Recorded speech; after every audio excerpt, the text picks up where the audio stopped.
एक बार राजा ने क्या करा, सरदर्द हुई और पट्टी बांध दी सर पे।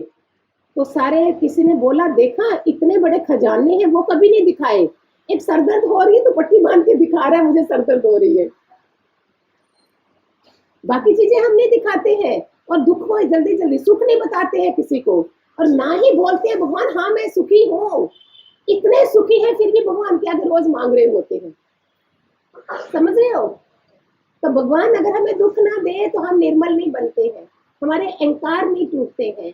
तो भगवान जब अपने बच्चों को दुख देता है निमाना बनाने के लिए, निर्मल बनाने के लिए। बीमारियां दुख सारी भगवान की तरफ से आती है, लेकिन मेरे अनुभव से कितने लोगों को मैंने भंडार दुख देखे लेकिन नहीं सुधरते हैं, वो फर्क नहीं पड़ता है, स्वभाव नहीं बदलता है, हम रोते हैं। भगवान और क्या करे, और क्या करे? इसलिए सत्संग में जाना जरूरी है। सत्संग में जाओगे तो आपको अपने दुखों का पता चलेगा, क्यों आए, मैंने क्या करा। अगर आए भी हैं तो अभी मेरे संचित कर्म खत्म हो रहे हैं। रमन महर्षि जितने सतपुरुष हैं, बड़े बड़ों को कैंसर तक ज्यादा मैक्सिमम कैंसर से डेथ हुई है, बड़े बड़े महापुरुषों की। रमन महर्षि को कीड़े पड़ गए थे इसमें, घुटने में, इतना घुटना सड़ गया था। कीड़े बाहर आते तो गुरु से ज्ञान पता चला, कीड़ों को बोलते आजो आजो आजो, खा जाओ मुझे, इसी जन्म में खत्म करो, आगे के लिए हिसाब खत्म। ज्ञान पता चला, बोलते खत्म कर लो, बाद में खत्म। परमहंस को इतना बड़ा कैंसर था गले का, विवेकानंद को बोलते थे, विवेकानंद बोलते किसको प्रे करूं मैं, काली माता को प्रे करेगा। काली माता बोलेगी अगर तू बोलेगा मेरा परमहंस खाना नहीं खा सकता है गले से, बोलेगा सारी दुनिया उसी के मुख से तो खा रही है, देखो ज्ञान क्या है, मैं ही तो खा रहा हूं उस मुख से। तो परमहंस ने अपने कैंसर के लिए काली माता को नहीं बोला। अगर कोई भी भगत बीमार या कुछ हुआ, उसने कभी प्रे नहीं करी भगवान मैं तेरा भगत हूँ मुझे ठीक कर दे। उसको पता है जो खेल हो रहा है मेरे किसी कर्म का खाता है वो खत्म हो रहा है। समझ आइए, सत्संग से हमें अपना दुख छोटा बनेगा और दूसरे का छोटा दुख भी बड़ा दिखाई देगा। आपको ताजगी आएगी, अरे वाह मैं क्या रो रही हूँ, मेरे से तो ज्यादा बड़ा दुख है इसका। तो आपको अपना दुख नहीं लगेगा, ये तो सारा टाइम दुखों में बैठे हैं। ये मांगो भगवान, दुख और सुख जब मेरे बराबर हो तो मैं बीच में स्थिर रहूं। दुख में आए तो हाय हाय नहीं करूं, सुख आए तो वाह वाह नहीं करूं, क्योंकि सुख भी थोड़ी देर के लिए, दुख भी थोड़ी देर के लिए। दुख बोलता है सुख को मैं तेरा भाई, सुख और सुख भाई है। दुख बोलता है मुझे मत भूलना, मुझे भूला तो मैं दोबारा आ जाऊंगा, समझ रहे हो? दुख बोलता मुझे मत भूलना, हम दुख भूल के सुख में दुखों को भूल जाते हैं, फिर हम गड़बड़े करना शुरू कर देते हैं।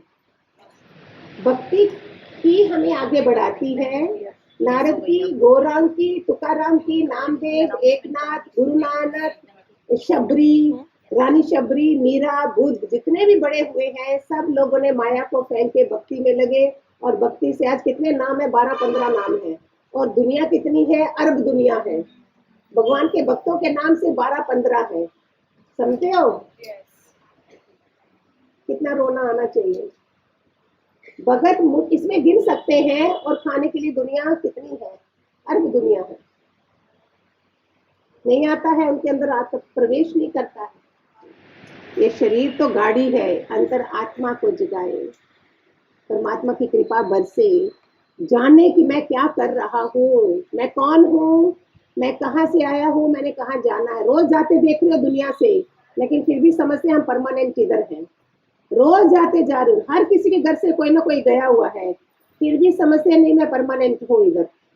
इतनी बड़ी, युधिष्ठिर को उस यक्ष ने पूछा था ना सबसे बड़ा सत्य क्या है, सत्य है कि रोज मरते देख रहे हैं और समझते हैं कि मैंने नहीं मरना है, इसके आगे और क्या हो सकता है? कब तक?